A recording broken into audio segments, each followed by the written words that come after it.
இன்றைக்கு திராவிட முன்னேற்ற கழக ஆட்சியில் 525 அறிவிப்பு வெளியிட்டாங்க.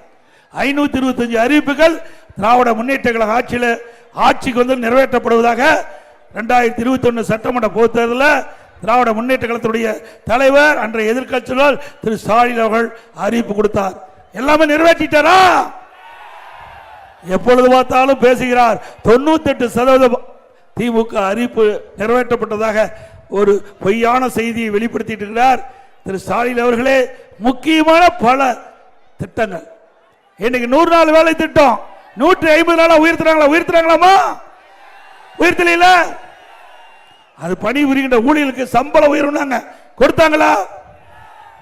அதே போல மாதந்தோறும் கேஸ் சிலிண்டருக்கு 100 ரூபாய் மானியம் கொடுத்தாங்களா?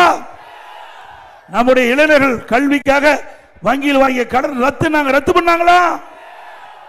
பெட்ரோல் டீசல் குறைக்கிறாங்களா? குறைச்சாங்களா? ரேஷன் கடையில் கூடுதலா சக்கரை 1 கிலோ கொடுத்தாங்களா?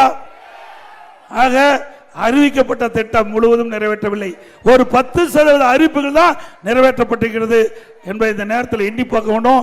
திராவிட முன்னேற்ற கழக ஆட்சி வந்த பிறகு விண்ணை முட்டுகின்ற அளவுக்கு உணவுப் பொருளுடைய விலை உயர்ந்து போச்சு.